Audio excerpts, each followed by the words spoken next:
du peuple de Dieu racheté pour hériter. Le peuple de Dieu racheté pour servir, hériter. J'ai manqué un autre mot. Peuple de Dieu racheté pour servir et hériter. Et j'aimerais que vous gardiez ces mots dans leur ordre. Parce que ma présentation sera progressive. Je pense que vous avez compris le thème, n'est-ce pas? Peuple de Dieu, racheté pour servir et hériter. Ou en vue d'hériter. Donc, vous allez comprendre que c'est un message qui englobe tout le monde. Et vous ne pouvez pas vous permettre de vous épingler ou de vous mettre à l'écart de ce message. C'est un message adressé à la communauté chrétienne. Je me pose beaucoup de questions parce que je suis un observateur. En tant qu'ancien évangéliste, j'ai fait beaucoup de temps dans l'évangélisation publique. Notre responsabilité est de pouvoir observer pour connaître quelles sont les tendances du moment, quelles sont les actualités, afin de les comparer avec le prophétique pour voir où est-ce que nous sommes. Et alors, on peut insérer l'évangile en fonction de ces deux éléments, le prophétique et l'actuel. Parce que l'évangile reste toujours la bonne nouvelle d'aujourd'hui. Alors, quand je marche, j'observe, il y a certaines observations qui sont très, très amères à avaler. Par exemple, le fait que les chrétiens sont absents dans le monde financier et le monde économique. Quand je vais manger, la plupart des restaurants sont tenus par les musulmans, les arabes. Quand vous êtes en Belgique. Et ils ne se cachent pas. Et ma plus grande désolation, c'est quand je reçois mon reçu, c'est écrit en bas du reçu, Islam. Et là, je sors en train de pleurer. Je dis, mais comment je peux aller manger chez les ennemis de la foi en Christ? Pourquoi les chrétiens ne sont pas visibles? Ce message vous permettra de comprendre. Je sais que beaucoup connaissent déjà la notion du temps de Dieu. Mais il y a un problème, le vrai problème. Et dans quelle vision vous êtes? Quand nous parlons du peuple de Dieu, racheté pour servir, hériter, il s'agit d'une vision. C'est une vision. Or, quand on parle d'une vision, on parle d'un plan élaboré, accompagné d'une stratégie, avec des actions appropriées pour devenir une réalité. Parce que Dieu ne travaille pas à la sauvette, Dieu ne travaille pas à la hâte, Dieu ne travaille pas en dehors de processus. La Bible est claire, Dieu est un Dieu d'ordre et de paix. Quand vous parlez de l'ordre, vous parlez de choses structurées. Donc Dieu n'est pas dans l'euphorie, dans l'enthousiasme. Et c'est pourquoi il n'est pas démagogue non plus. C'est-à-dire, il ne vous fera pas de promesses qu'il ne va pas accomplir. Mais où est le problème? La majorité des chrétiens ne comprennent pas que Dieu a une vision et tout ce qu'il fait est dans sa vision. La foi n'est pas le facteur déterminant. Vous pouvez avoir toute la foi du monde. Mais si elle ne se conforme pas à la vision de Dieu, vous êtes en dehors du cadre. Nous allons lire la parole de Dieu.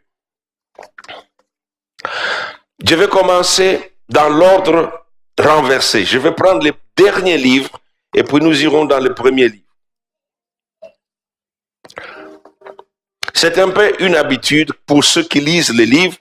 Si vous voulez connaître si ce livre est vraiment pertinent, allez lire sa conclusion. C'est là que vous comprendrez que vous n'arrivez pas à gaspiller votre temps avec ce livre. Des fois aussi dans l'introduction, vous trouverez que non, la personne est pertinente. C'est pourquoi si l'introduction n'attire personne, alors cette personne n'ira pas loin dans la lecture. Dans Apocalypse chapitre 5 au verset 9 et 10, il est dit, je vais commencer plutôt au au verset 8. Quand il eut pris le livre, ici Jean voit une vision. Je parlais de la vision. Dans cette vision, Jean voit l'Ancien des temps assis sur le trône blanc. Et il a dans son livre, il a dans ses mains un livre. Ce livre est scellé du dedans et du dehors. Et il n'y a personne qui peut prendre ce livre. Et Jean nous parle maintenant, je lis. Quand Jean a vu, et il y a les anges, un ange puissant criait, qui est digne, qui peut prendre le livre et d'en briser les sceaux et de l'ouvrir. Personne au ciel ne pouvait prendre les livres, alors qu'ils sont tous saints au ciel. C'est des saints. Mais personne n'était qualifié pour prendre ce livre et d'en briser les sceaux et pour l'ouvrir. Parce qu'il fallait que celui qui avait l'audace de prendre ce livre puisse donner sa vie et répandre son sang pour acheter ceux qui étaient condamnés, dont les condamnations étaient écrites dans ce livre. C'est un livre de condamnation, de jugement. Donc au ciel, comme il n'y a personne qui avait jamais accepté de mourir pour qui que ce soit sur la terre, donc ils étaient tous disqualifiés. Alors Jean commença à pleurer. Et pendant qu'il pleurait, un ange lui dit, non, ne pleure pas. Regarde l'agneau de Dieu. Lui, il est digne. Et il dit pourquoi personne ne pouvait prendre le livre. Il a dit qu'il a versé son sang. Il a donné sa vie en sacrifice. Il a été immolé. C'est pourquoi il est le seul digne. Parce que son sang a effacé tout ce qui était comme condamnation dans ce livre. C'est pourquoi lui seul. Et la Bible nous dit que quand il y prit les livres, les 4 êtres vivants et les 24 vieillards se prosternèrent devant l'agneau, tenant chacun une harpe et des coupes d'or remplies de parfums qui sont les prières de saints. Ils chantaient, nous venons de chanter ici, un cantique nouveau que Franck a été inspiré en passant par ici. Donc on parle de cantique nouveau. Et dit en disant, tu es digne de prendre le livre, j'espère que Dieu va t'inspirer un autre cantique ce soir. Tu es digne de prendre le livre et d'en ouvrir le sceau car tu as été immolé. Soulignez bien ces choses. Et tu as racheté pour Dieu par ton sang. Soulignez bien. Tu as racheté pour Dieu par ton sang. Et il dit là clairement, des hommes de toute tribu, de toute langue, de tout peuple et de toute nation, tu as fait d'eux un royaume et des sacrificateurs pour notre Dieu, ils régneront sur la terre. La lecture de textes bibliques nous exige une responsabilité sérieuse. Vous ne pouvez pas lire les Écritures et ne pas comprendre le fond, la profondeur de ce que vous lisez. Et le problème se pose déjà pour nous de culture africaine, c'est que la plupart des Africains ne lisent pas. Et ne lisent pas la Bible. Ils préfèrent danser et chanter. Rappelez-vous la cigale et la fourmi. La cigale chantait parce que c'était l'été, chantait. Mais la fourmi intelligente allait travailler, savait que l'hiver va venir. Il faut toujours séparer l'intelligence et les émotions. Les gens qui travaillent avec leurs émotions, leurs sentiments, ne construisent pratiquement rien. Il n'y a pas de la logique dans les émotions. C'est pourquoi une femme peut se fâcher vendre la Mercedes de son mari pour 10 €. Parce qu'elle s'est fâchée. Il n'y a aucune logique en ça. Et c'est une histoire vraie. Le mari rentre. Mais où est la Mercedes? Je l'ai vendue. Oh mon Dieu. À combien? 10 $. Parce qu'elle avait une crise de nerfs avec son mari. Donc vous voyez, il n'y a pas de logique dans les émotions. Dieu ne fait rien pour rien. Dans le proverbe, il est écrit que tout ce que Dieu fait, il le fait avec raison. Et le plus grand malheur aujourd'hui, c'est quand les hommes assemblés comme nous sommes là, on nous a fait croire que l'évangile a pour centre nous. Nous ne sommes pas le centre de l'évangile. L'évangile est l'évangile de Dieu. Quand on parle, on utilise la préposition « de ». Ça montre d'abord l'origine de la chose et sa relation avec son origine. Donc la préposition « de » sous-entend la possession de l'objet par son origine. L'évangile appartient à Dieu. Et quel est cet évangile? Nous venons de la lire. La vision de Dieu, c'était de se racheter des hommes et des femmes qui ne méritaient pas d'être rachetés. Alors, comme il ne pouvait rien demander à ces hommes, parce qu'ils étaient incapables de tout, il a accepté de tout faire à la place des incapables. C'est ça la grâce.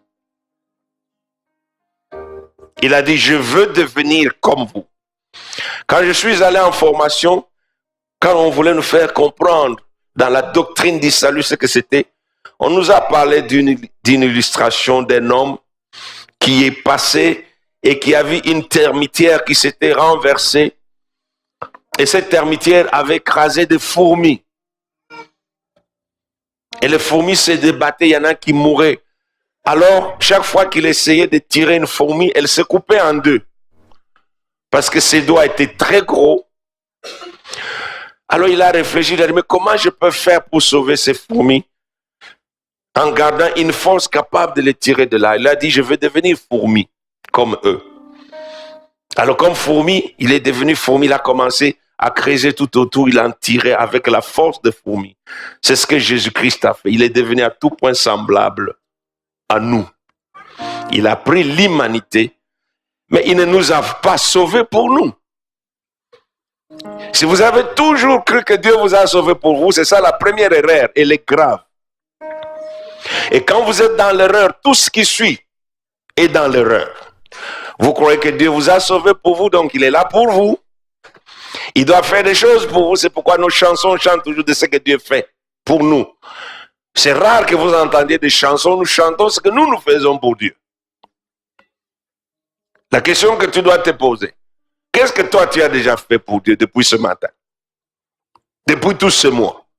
Est-ce que tu connais les choses que Dieu attendait de toi? Il y en a qui ne s'en préoccupent pas du tout. Et la plupart des gens viennent à la prière à cause de la misère, de la souffrance, des problèmes, des difficultés qu'ils ont qu'ils ne peuvent pas résoudre. Et si jamais il n'y avait pas ces problèmes, vous ne les verrez pas ici. Mais Dieu nous montre sa vision ici. S'il fallait qu'il paye un si grand prix, c'est que sa vision tenait son cœur. Toute vision de Dieu tient toujours sa racine dans le cœur de Dieu. Il n'y a rien que Dieu fait qui ne le tient pas à cœur. Quand tu veux déranger une personne, touche son cœur et tu déranges la personne. Dieu s'aime lui-même. D'abord, vous devez comprendre. Dieu s'aime lui-même. Nous allons lire maintenant dans l'Ancien Testament. Vous allez voir ce qui est là.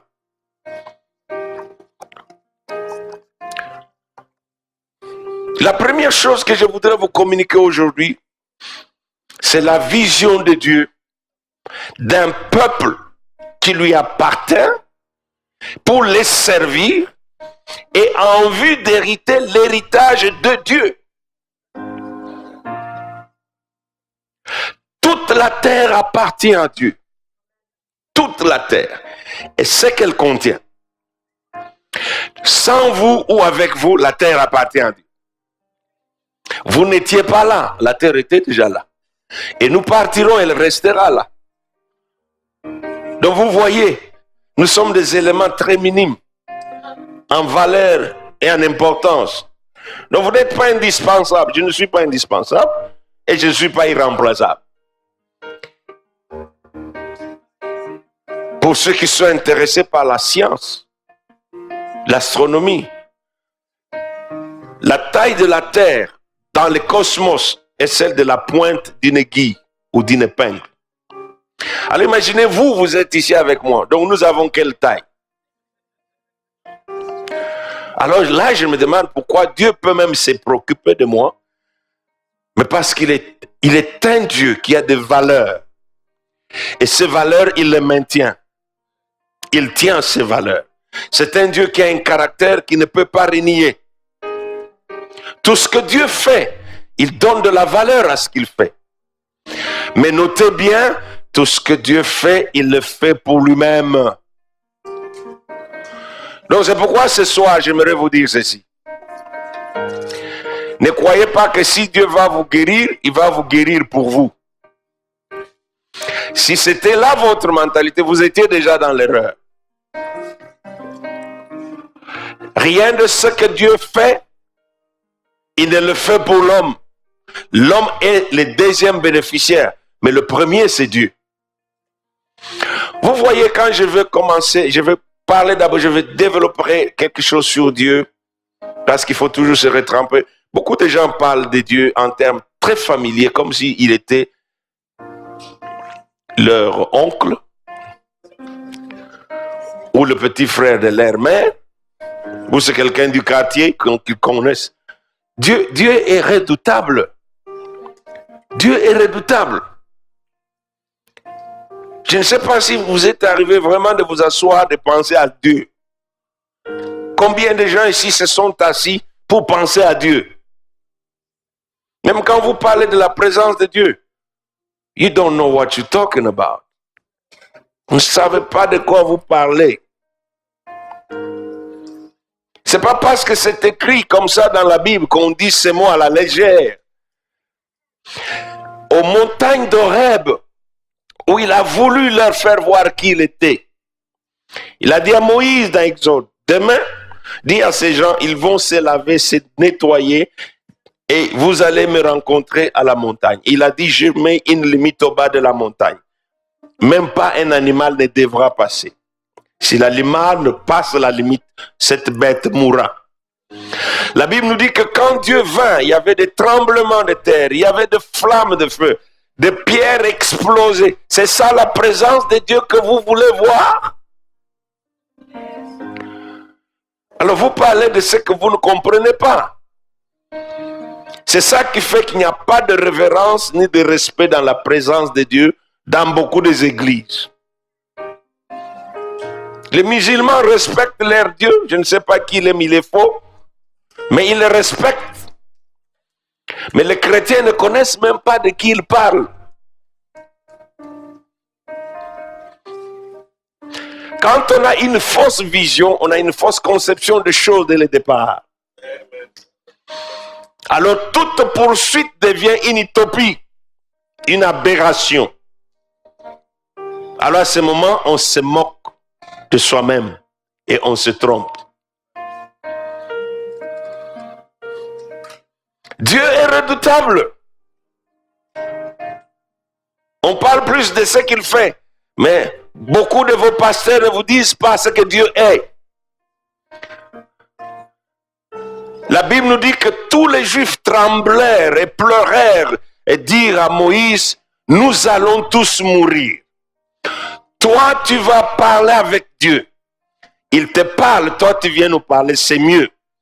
Et Dieu dit, ils ont bien compris. Et il a dit, je voulais qu'ils aient la crainte de moi. Et aujourd'hui, à l'église, il n'y a pas la crainte de Dieu. Là où on ne craint pas Dieu, Dieu n'est pas glorifié et n'attendez rien. N'attendez rien. Si vous ne le craignez pas. La crainte, ce n'est pas la peur, la terreur de Dieu. C'est cette confiance respectueuse qui est accompagnée de la révérence et de l'admiration, qui donne l'honneur. Quand vous venez à l'église, vous ne devriez même plus parler à personne ici. Vous devriez venir dans la prière en train de chanter des louanges pour lui. Parce que vous aviez tout le temps de parler avec vos téléphones. Pourquoi tu crois que tu viens au lieu de la prière, tu dois commencer à parler à des gens ici? C'est un manque de respect, n'est-ce pas? C'est qu'on ne connaît pas Dieu. C'est pourquoi Dieu dit, Dieu préfère la connaissance à toute chose Et si tu ne cherches pas la connaissance, Dieu te rejette. Les gens qui n'ont pas la connaissance sont les plus malheureux dans la communauté de croyants. Si vous n'avez pas de la connaissance de Dieu, vous mourrez dans votre misère parce que l'ignorance tue. Et Dieu n'a aucune tolérance pour l'ignorance. Elle est zéro. Vous vous rappelez d'Osée chapitre 6, n'est-ce pas? Mon peuple périt parce que il ne parle pas de païens, il parle de son peuple. Alors le problème déjà, nous devons commencer avec Dieu. Il faut connaître Dieu. Quand moi, Dieu m'a sauvé, j'étais surpris, il ne m'a pas dit, va chanter, va prier, non. Il m'a dit, tu achètes la Bible et je veux te voir la lire tous les jours. C'était la première instruction. Il ne m'a pas parlé du Saint-Esprit. Et la deuxième, l'église que tu trouveras sur la rue, la première, je veux que tu entres là. Et n'avait que 10 bancs, effectivement. On pouvait à peine voir, il n'y avait pas de la lumière. Il dit, c'est ici. Et c'était une église baptiste, où les gens ne croyaient pas au Saint-Esprit, ne pouvaient pas lever les mains, dire Alléluia. Tu ne pouvais même pas parler en langue parce que c'est exclu chez le baptiste. Mais c'est dans cette église-là que Dieu s'est révélé à moi. Il m'a baptisé du Saint-Esprit dans l'église baptiste pour me montrer que cette place m'appartient. Et c'est là que Dieu a développé mon ministère. Et aujourd'hui, dans cette église francophone Sebeko Kitambo, on lève les mains, on loue Dieu, on chasse les démons et on prophétise, on parle en langue.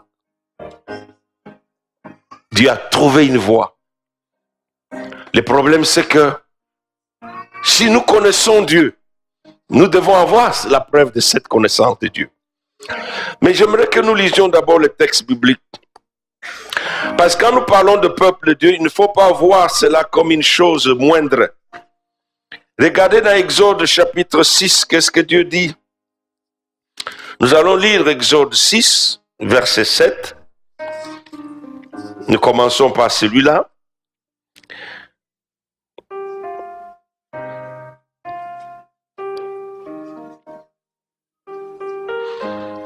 Je vous prendrai pour mon peuple, verset 7. Je serai votre Dieu et vous saurez que c'est moi, l'Éternel, votre Dieu, qui vous affranchit de travaux dont vous chargent les Égyptiens. Donc vous voyez déjà ici toutes les personnes qui parlent de la délivrance et qui ne comprennent pas que le fondement de la délivrance pour Dieu est non seulement de délivrer les gens d'un joug, d'une colonie barbare comme les Égyptiens, pour les laisser libres, pour qu'ils puissent aller vaquer à leur besogne, mais c'est pour qu'ils deviennent le peuple de Dieu. Donc Dieu, quand il délivre des gens, il se les approprie. Ils deviennent son bien privé. C'est ça la vision de Dieu. Il dit, je vous prendrai. Alors, quelle est la définition du mot peuple? Le peuple veut dire ensemble de gens qui sont régis par les mêmes lois et qui ont les mêmes coutumes et qui vivent dans un même environnement. C'est ça le peuple. Vous pouvez aller plus loin, consulter les dictionnaires vous-même. Je vous laisse la responsabilité de le faire.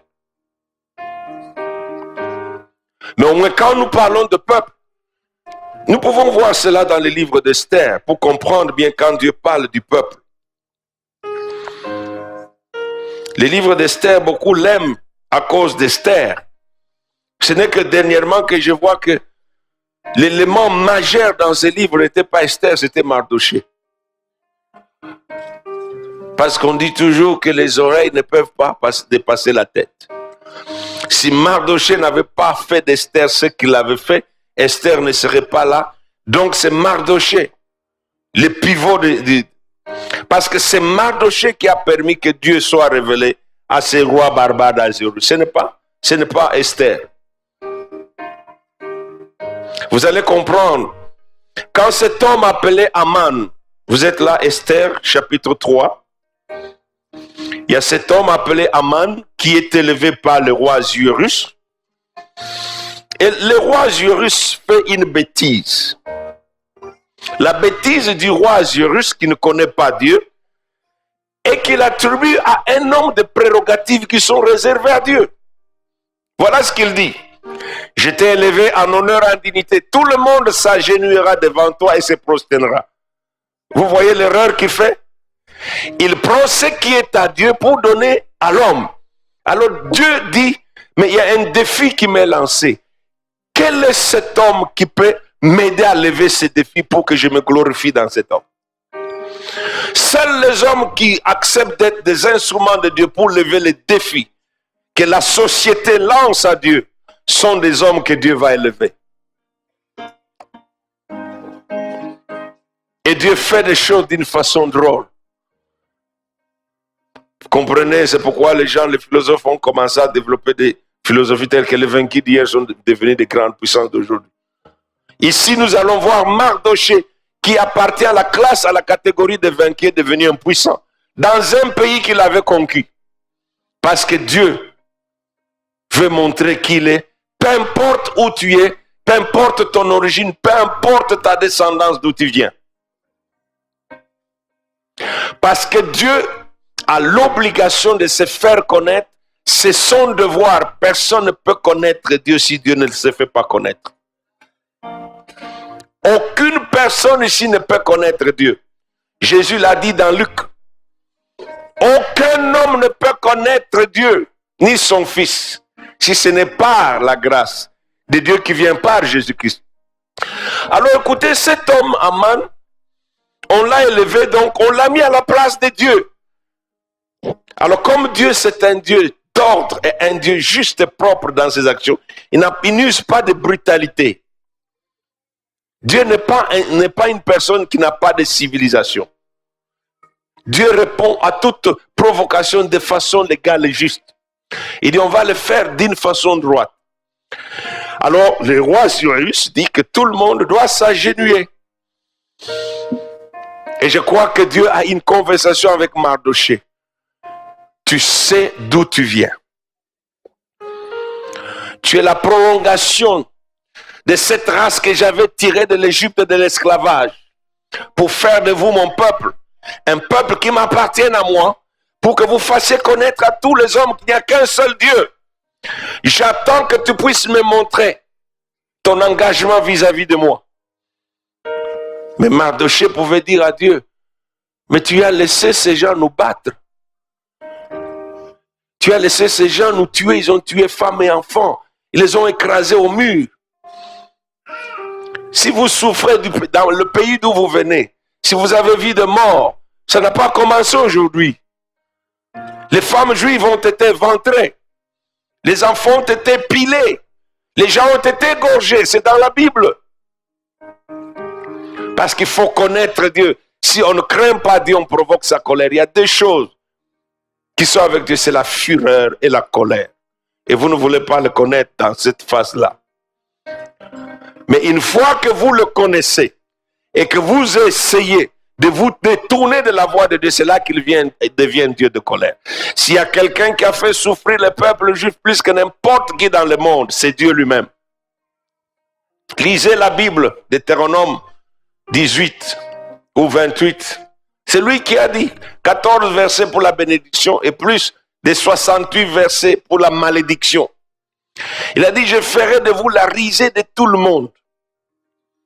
Si les Congolais, je parle que des Congolais, tout le pays par où Dieu est passé s'est montré, ces gens-là n'ont pas montré de la révérence au Dieu. Tous ces pays sont devenus la risée. On ne peut pas parler de Dieu et ne pas l'honorer comme Dieu. Il a dit à Malachie, si je suis Dieu, où est la gloire qui m'appartient? Et si je suis le Père, où est l'honneur qui me revient? Bien-aimé, ici, Mardoché dit, Dieu, j'ai compris ma responsabilité. Alors Dieu dit que parce que tu as une responsabilité, tu dois l'assumer. Tu vas montrer que tu me connais par ta conduite et ton comportement. Alors Aman passe là sur son cheval. Il croit qu'il est devenu le maître du monde. Tous les autres s'agenouillent. Mardoché, non pas par arrogance, il reste calmement, simplement, tranquille. Les autres disent, mais tu désobéis. Écoutez bien, tu désobéis à l'ordre du roi. Ils n'ont même pas parlé d'Aman. Ce n'est pas bien. Alors comme tu ne peux pas avoir un dialogue dessous, n'essaie pas d'expliquer les choses de Dieu aux gens qui ne sont pas nés de Dieu. Mardoché reste tranquille. Finalement, ils vont dire non. On va dire parce que si on apprend que Mardoché ne s'associe pas à nous pour faire ce que le roi a commandé, quand on va le punir, on risque de nous punir parce que les rois à cette époque étaient des fous. Alors ils vont annoncer la nouvelle. Mardoché qui connaissait son Dieu et qui appartenait au peuple de Dieu ne va pas fléchir. Mais écoutez la définition du peuple de Dieu dans cette version. Verset 8, chapitre 3 d'Esther. Le thème de notre séminaire, moi et le pasteur, nous avons prié, on a dépendu du Saint-Esprit. J'ai des carnets de notes, j'ai des carnets de séminaire. Ça fait 36 ans que je prêche l'évangile. Je pouvais aller prendre n'importe quoi. J'ai dit non, je n'ai pas le droit de venir vous dire n'importe quoi, parce que c'est écrit dans la Bible. J'ai dit, Dieu, il faut que tu me parles. Dieu, il faut que tu me parles. L'un des temps les plus difficiles d'un homme de Dieu, c'est de se tenir devant les gens pour parler de Dieu. Je ne vous connais pas. Et comment je peux vous parler alors que je ne vous connais pas? Je ne connais pas vos problèmes. Mais lui, il vous connaît. Quand il va vous parler en fonction de qui vous êtes et des problèmes que vous avez. Aman dit, quand la nouvelle est arrivée à ses oreilles, il a dit, oh bon sang. Mais la Bible nous dit qu'il se maîtrisa, mais avec mépris. Il dit, mais d'ailleurs, c'est un vaincu. Ce sont des déportés. Nous les avons écrasés. Nous avons marché sur leur ville. On les a tués. D'ailleurs, il ne vaut rien pour moi, c'est comme un chien, je ne mettrai même pas sa main. Mais il avait fait erreur. Parce que Dieu se sert toujours de l'arme avec laquelle l'ennemi se sert pour le détruire. Dieu s'est servi du préjudice de l'Égypte pour infliger un coup mortel à Pharaon. Les mêmes enfants qu'il cherchait à tuer dans l'eau. C'est celui qu'il voulait tuer que Dieu a utilisé. Dans la même eau, Moïse sortit de l'eau, Pharaon a été noyé dans l'eau. Ça c'est Dieu. Parce que le même type que Aman va mépriser, mais qui va montrer qu'il glorifie au nom de Dieu en le connaissant. C'est le même qui sera la cause de la mort d'Aman dans sa propre maison, pendu sur sa propre potence. Connaître Dieu est la chose la plus grande, la plus importante. Il faut connaître Dieu. Et la connaissance ne s'acquiert qu'au fruit des efforts. Il faut des efforts. Personne ne va dans une étude et ne travaille pas et réussisse. Ça ne se fait pas. Vous ne pouvez pas connaître Dieu sans vous mettre au travail. Combien d'heures vous priez? Combien d'heures vous lisez les Écritures? Je sais qu'il y en a qui sont honteux ici. Depuis que la semaine a commencé, ils n'ont pas lu la Bible. Et vous le savez. Si vous pouvez avoir 4 heures d'aller au mariage, restez là tranquille. C'est que vous pouvez avoir 4 heures de prière. Vous pouvez prendre ces heures-là et prier Dieu, si vous le connaissiez. Parce que les hommes qui connaissent Dieu, ils ne le lâchent pas. Josué a dit, je ne m'élèverai pas d'ici jusqu'à ce que tu me dises d'où vient le problème.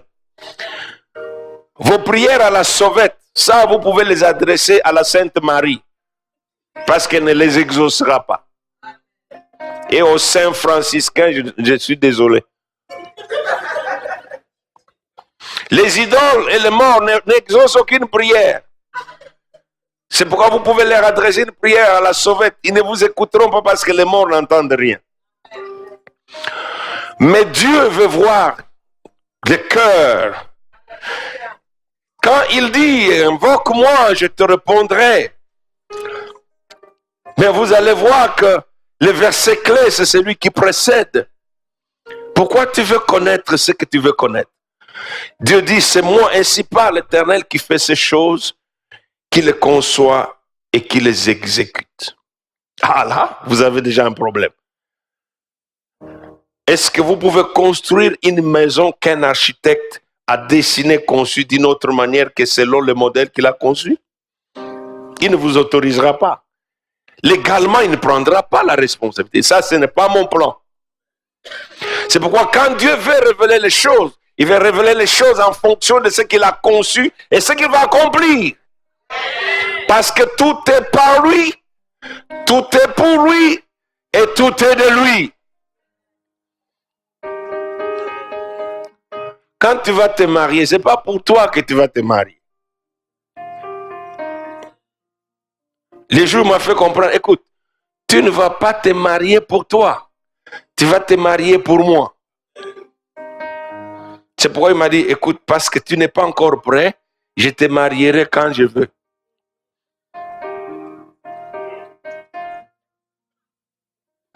Il m'a dit, tu sais, Naaman, il avait la lèpre. Pour qu'elle le quitte, il fallait qu'il plonge 7 fois dans l'eau. Si le temps imparti à cette lèpre pour qu'elle te quitte n'est pas encore fini, tu ne guériras pas. Tu devras plonger. Or, quand tu plonges dans l'eau, les plaies se nettoient et deviennent encore plus brûlantes. Il n'y a rien de pire qu'une plaie dans une eau. Ça fait mal. Dieu me fera comprendre. Donc, je ne le sers pas pour moi. C'est pourquoi, que je le veuille ou non, que je sois en bonne santé, ce soir, je ne devrais pas être ici. Le mercredi soir, j'ai attrapé un froid. Je savais déjà que quelque chose est arrivé. Donc la nuit passée, je l'ai passé dans un très mauvais état. J'ai des côtes qui me font mal pour avoir toussé très fort pendant toute la nuit. Je lui ai dit, j'allais t'appeler pour dire, annule ça. Mais je venais de lui dire, mais il y a une fois, j'étais malade, couché. Il y avait un programme où je devrais prêcher dans une église. C'était moi qui étais choisi. Le Seigneur m'a dit, tu te lèveras comme ça parce qu'il y a un défi qu'il faut lever. Il y avait un groupe de sorciers dans une église qui ne voulaient pas que les choses qui étaient dans cette église soient brisées. Et ils savaient que ce petit enfant-là est devenu un problème. Et ils ne voulaient pas que je vienne. Je ne pouvais même pas m'asseoir, je devrais me coucher. On m'a sorti de la voiture en train de me tenir par des personnes pour m'asseoir sur une chaise courbée comme ça. Quand je me levais pour prêcher, les gens regardaient et disaient, mais ce garçon est normal ou il n'est pas normal? J'ai prêché. Et Dieu a fait ce qu'il voulait faire. Je suis rentré. Et ce jour-là, Dieu me dira que la meilleure façon de se moquer du diable quand il t'inflige de la peine, c'est de me louer. Il n'aime pas la moquerie. Il faut que tu apprennes à te moquer de lui. J'ai voulu te donner le secret. Je dis, ah bon? C'est pourquoi je me moque du diable quand je suis en Jésus-Christ et avec Jésus-Christ. C'est pourquoi je lui ai dit, Satan, tu sais, cette fois-là, on t'avait marché dessus. Aujourd'hui encore, si je dois aller, s'il y a un défi que tu as levé à cette place, alors ne crois pas que tu vas m'empêcher d'y arriver. Alors comme le Seigneur m'a amené ici, c'est que peu importe ce que Satan est en train de faire dans ta vie ou contre cette église, ce temps-là, aujourd'hui s'arrête. Je parle d'un Dieu qui conçoit les choses, qui les exécute et qui le fait. Dieu travaille avec des termes et des échelons. Il a dit bien, ça va arriver. Il a dit, c'est une prophétie dont les échéances sont déjà fixées. La seule chose, c'est que j'espère que vous allez avoir le cœur ouvert.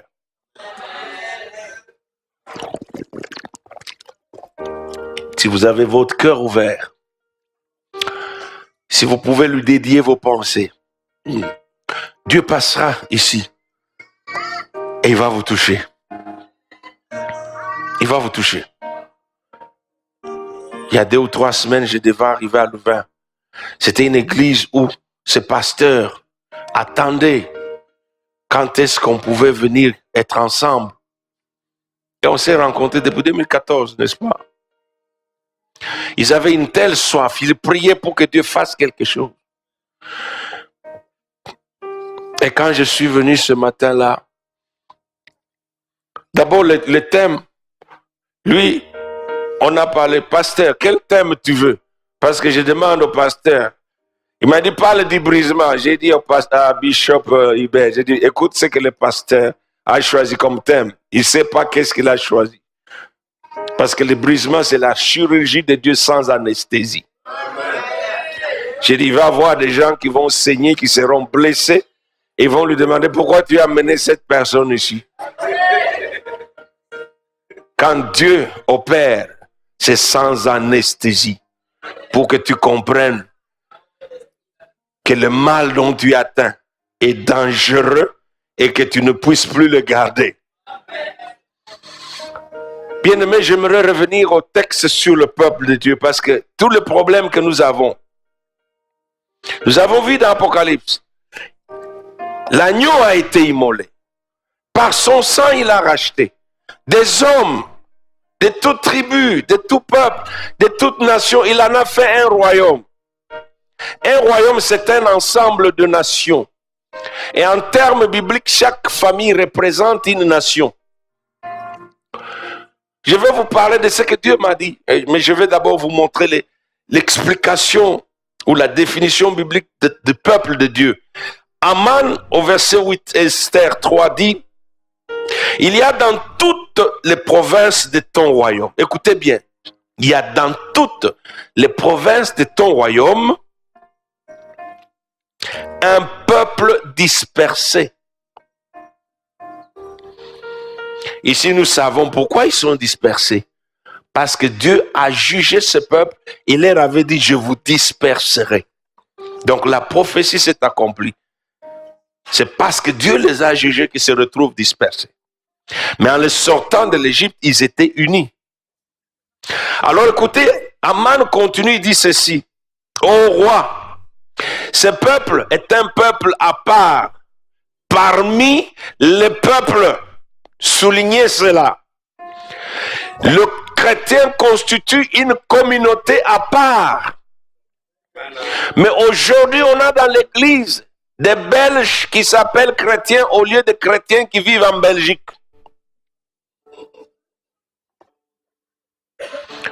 Plusieurs parmi vous ici, vous avez des coutumes et des comportements belges. Ce n'est pas parce que vous êtes en Belgique que vous devrez penser comme un Belge. Vous n'êtes pas belge. Le jour où j'ai entendu une sœur dire, mais ici nous sommes en Europe, chacun chez soi. J'ai dit, mais est-ce qu'elle est encore chrétienne ou elle n'est pas?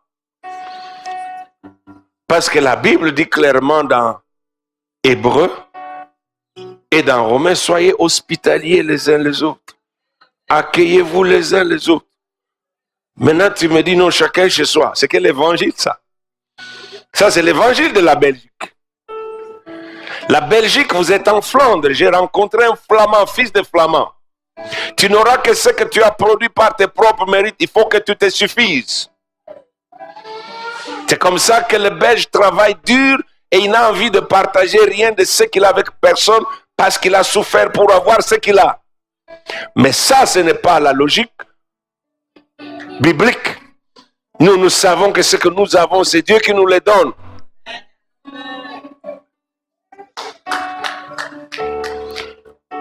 Abraham avait un problème. Et Dieu venait de me le révéler, je vais vous montrer ça. Le problème n'était pas dans le timing de Dieu. Le problème était dans le manque de la vision de Dieu. Abraham ne connaissait pas la vision de Dieu. Écoutez cet homme. Et beaucoup d'entre vous souffrent de ça. Vous demandez mariage sans savoir qu'est-ce que c'est que le mariage, pourquoi ce mariage. Abraham ne savait pas pourquoi il devait avoir des enfants. Et c'est pourquoi Dieu va être si humoristique qu'il ne lui donne pas des enfants, il lui donne un enfant. Parce qu'en dehors de ce que Dieu conçoit, il n'y a pas d'avenir ni de futur pour la personne. Notez bien, Abraham n'a pas eu qu'un enfant physiquement, biologiquement. Il a eu Ismaël et après Isaac, 6 autres. Le vieux Abraham a continué à faire des enfants. Donc même à 100 ans, il n'était pas fatigué. La Bible nous dit qu'après la mort de Sarah, Abraham épousa une autre femme. Lisez votre Bible. Mais Dieu n'avait rien à voir avec ces 6 après ni l'autre avant. Dieu lui avait dit, je te donnerai une descendance. Mais quelle était la vision de Dieu? Regardez avec moi dans Genèse d'abord.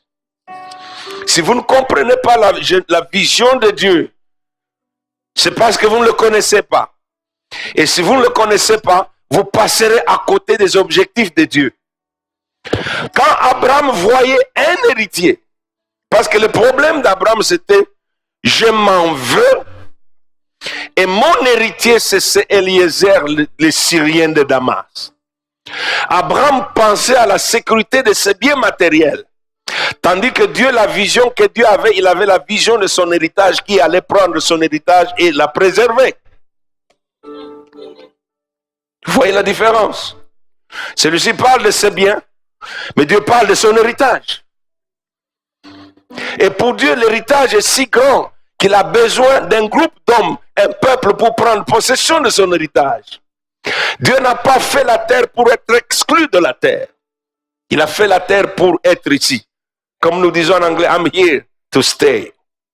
Je suis là pour rester. Dieu n'a jamais créé la terre pour qu'il soit un élément à côté, à l'extérieur.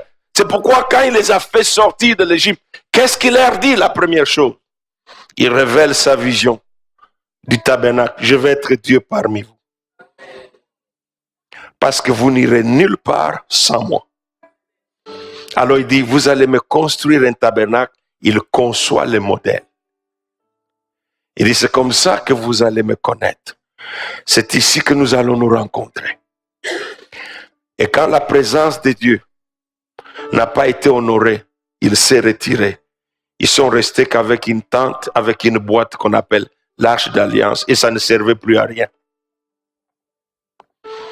Vous pouvez avoir des bâtiments, vous pouvez avoir une organisation appelée l'église, mais si la présence de Dieu s'est retirée de cette structure, vous gaspillez votre temps. Non seulement vous faites du mal, vous faites du mal à la société. Parce que vous parlez d'un Dieu que vous ne pouvez pas révéler aux hommes. Il y a des hommes et des femmes qui cherchent Dieu. Je suis hébergé par une enfant, une petite enfant. Parce que là où j'étais, il y avait un problème de chauffage. Mais Dieu voulait que je sache. Je parle avec cet enfant qu'on a adopté depuis l'Haïti à l'âge de 4 ans. Elle dit que cette femme belge, elle a gaspillé plus d'1 million d'euros pour m'avoir. Je dis Dieu, alors ça, c'est que cet enfant doit avoir une valeur quelconque. Vous voyez, quand Dieu donne du prix à une personne, il lui donne de la valeur. Il ne fixe pas le prix. Si Dieu avait fixé le prix sur nos âmes, Jésus ne serait pas mort. Parce que Jésus est excessivement cher. Mais parce que nous représentons une valeur pour Dieu. Il a dit alors, je ne fixe pas le prix. Je paye tout ce qu'il faut payer. Voilà, Dieu montre à Abraham que ma vision à moi. Vous voyez pourquoi quand Dieu l'appelle, son nom est Abraham. J'ai dit que je parlerai de lui aujourd'hui, votre pasteur. Mais pour commencer à marcher avec cet homme, Dieu l'implique et l'inclut dans sa vision. Il dit, je change ton nom. Le nom est en rapport avec la vision. Il dit, tu seras un père de multitudes. Pendant qu'Abraham voit un enfant, lui, il a toujours rêvé. Donc, comme je suis riche, si je peux avoir seulement un enfant, il va garder mes biens comme ça, je ne vais pas travailler en vain. Il avait une vision qui ne dépassait pas son nez. C'est pourquoi Dieu m'a dit, c'est pourquoi le temps est resté long, jusqu'à ce qu'ils comprennent la vision du départ. Vous resterez dans votre difficulté jusqu'à ce que vous connaissiez la vision de Dieu sur votre vie. Même Sarah n'a pas compris. Dieu lui dit, tu es Sarah, tu es Sarah et tu t'appelles Sarah. C'est que de toi sortiront de princes. Dieu voit les royaumes, Dieu voit le peuple sortir de ces deux. Parce que son héritage est grand et il veut que ces deux comprennent que s'ils ne peuvent pas se mettre à la place des serviteurs, à la vision de Dieu, ils n'auront pas la bénédiction. Sarah ne comprenait pas la vision. Elle va dire à son mari, pour une fois, elle va mettre une servante entre les jambes de son mari. Quelle femme raisonnable fait ça? Elle n'avait pas compris. Parce qu'elle avait envie d'enfant. Je veux d'enfant, je veux d'enfant, je veux d'enfant. Pas n'importe quel enfant. Dieu ne donne pas n'importe quel enfant. L'enfant qui devrait naître, parce que Dieu dit à Abraham, parce que je vois en toi des nations. Dieu dira dans Genèse 12,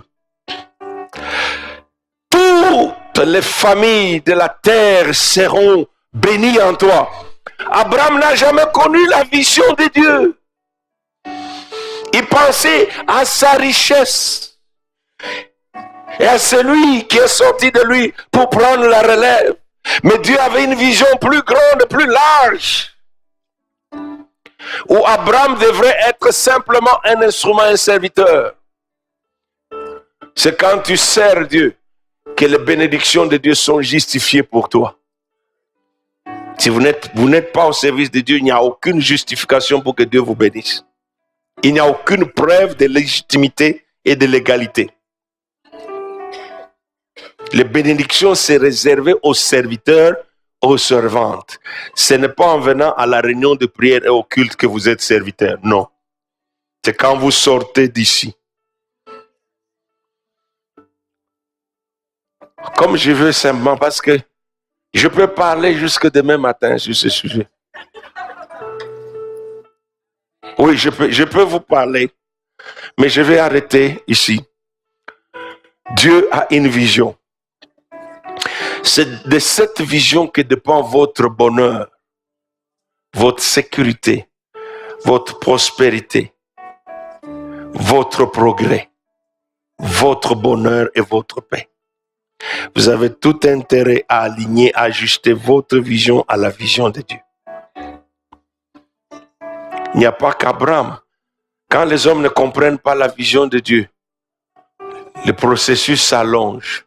Ou alors Dieu doit les intégrer dans un processus qui est un peu dramatique. Rappelez-vous de Joseph. Joseph, quand Dieu lui donnait des rêves, il croyait que c'était pour lui. C'est pourquoi quand il racontait les rêves, il avait toute la fierté. Vous avez déjà vu, tu racontes un bon rêve à quelqu'un, il te haït. Il avait de l'arrogance, n'est-ce pas? Moi je suis king, I'm gonna be a king. Je serai un roi, vous allez vous prosterner. Même son père détestait cela. Mais parce qu'il n'avait pas compris la vision de Dieu.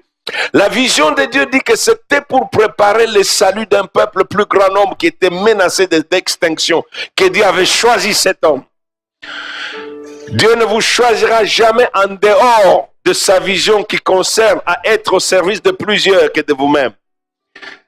L'Afrique est un pays, un peuple malheureux. Le plus grand problème des Africains, on ne regarde que soi-même. C'est ça le problème. Regardez partout dans le monde.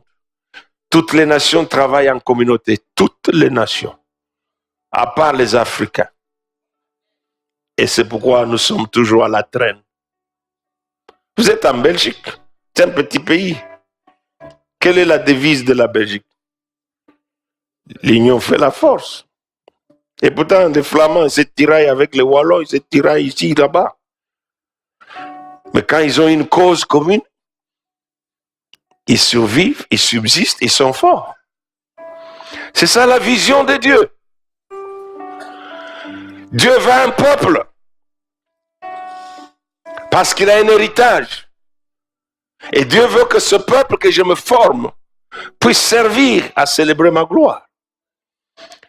Donc Aman va nous dire que le peuple de Dieu, bien qu'il est dispersé, c'est un peuple à part. Jusqu'à ce que nous puissions nous mettre à part. Quand Dieu les appelle, vous regardez dans Exode 23, il dit, tu ne suivras pas la coutume de ce peuple. Des fois, je suis choqué quand certaines personnes me parlent avec arrogance, mais parce que je suis devenu une autre personne, je dois m'humilier pour ne pas créer de tension. Je dois carrément m'humilier pour ne pas créer de tension. Parce que Dieu m'a appris cela, que tu n'es grand qu'en devenant petit. Des fois même, je joue les stupides. Mais je ne suis pas stupide. Je suis seulement Jésus-Christ. Alors, bien aimé, ce soir, nous avons 3 jours. Le premier, nous le consommons déjà. Jésus, quand il priait dans Jean 17, a dit, sanctifie-le par ta parole. Allez relire les textes bibliques. Faites un effort pour comprendre le concept du peuple de Dieu. C'est quoi? Parce que je vais terminer. Dieu a dit, Naaman dit que ce peuple a des lois différentes de celles de tout le peuple. Donc vous comprenez pourquoi je dis que vous n'êtes pas des Belges. Même si vous êtes une Belge de souche, de peau blanche, mon frère et ma soeur, tu n'es plus belge. Quand je me suis naturalisé américain, je devrais prêter serment. Donc si je dis que je suis congolais, c'est une trahison et on va m'arrêter et me mettre en prison. Et c'est légal. Mais il y a des gens ici qui disent qu'ils sont belges, mais ils parlent toujours de Congo, de Kinshasa, du Rwanda. C'est illégal. Vous ne pouvez pas appartenir à un peuple et vous dissocier de lui. Quand vous êtes mis à part, j'espère que vous avez compris quand vous avez dit que vous êtes belge. C'est-à-dire ici, il y a la guerre entre la Belgique et le Rwanda, vous irez battre les Rwandais au nom de la Belgique. Ils ont fait ça des Japonais aux États-Unis. Quand la guerre mondiale est venue, plus les Japonais, tu vas aller à la guerre, tu vas battre les Japonais là-bas. Ceux qu'ils ont refusé, on les a mis dans les camps de concentration. Vous êtes des traîtres.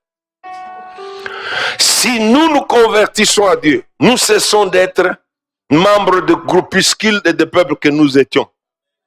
Vous cessez d'être Congolais, Rwandais, Zimbabwéens, Américains, Belges. Vous êtes un peuple à part, vous avez des lois à part. Jusqu'à ce que la loi régit la vie d'une personne.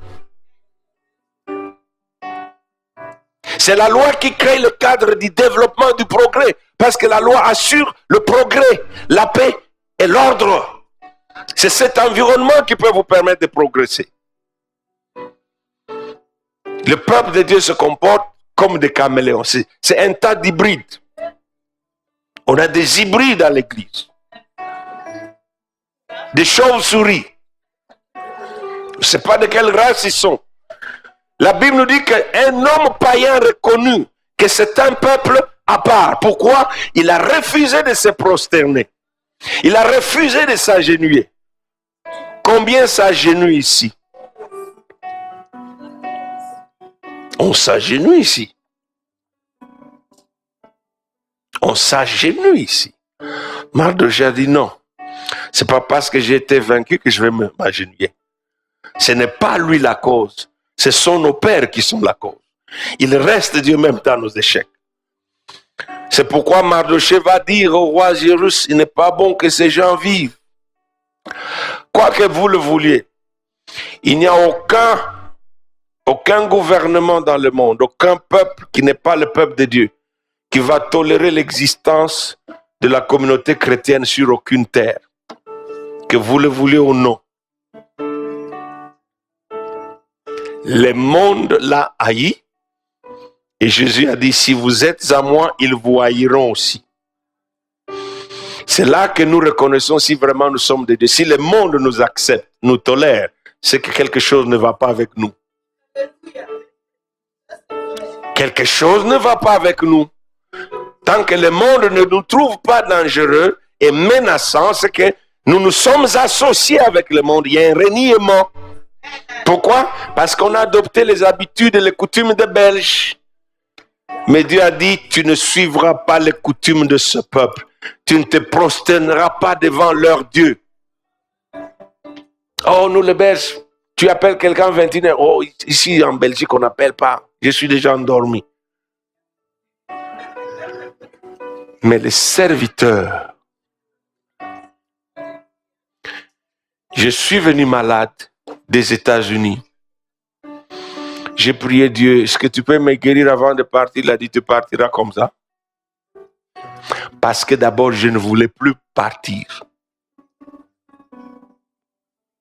J'ai cru que ma profession de serviteur, ma carrière de serviteur de Dieu, je pouvais simplement dire, bon, je démissionne. Ça fait 36 ans, je peux prendre la retraite. Vous voyez, nous avons des enfants comme Franck. Lui, il peut jouer la guitare, faire l'album, tout le monde va acheter. Mais moi, je peux prêcher ici, faire l'album et les vidéos. Vous n'achèterez pas ça.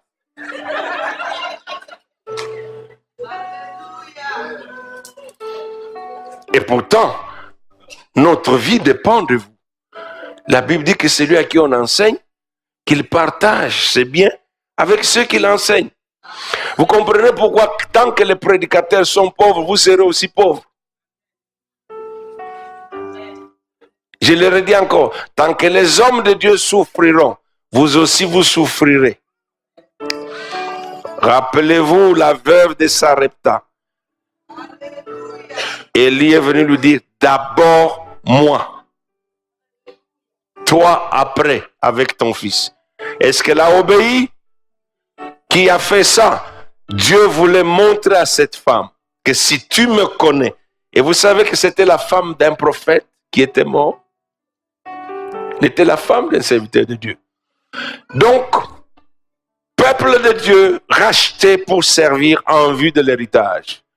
Et le thème que nous allons aborder avec vous. Alors vous allez avoir à vous poser beaucoup de questions. Est-ce que je connais réellement les dieux de la Bible? C'est une question que vous devez répondre vous-même. Jésus a eu une polémique avec les Juifs dans Jean 8. Jésus a dit, si vous connaissez mon Père, vous ne feriez pas ce que vous faites ici. Le peuple juif qui croyait être peuple de Dieu ne connaissait pas Dieu. Il ne suffit pas de clamer qu'on est chrétien pour être chrétien. Il y a une identité qu'il faut brandir. Il y a une identité qu'il faut démontrer. Le peuple de Dieu a une culture. On a notre culture. La culture des autres n'est pas une imposition sur nous.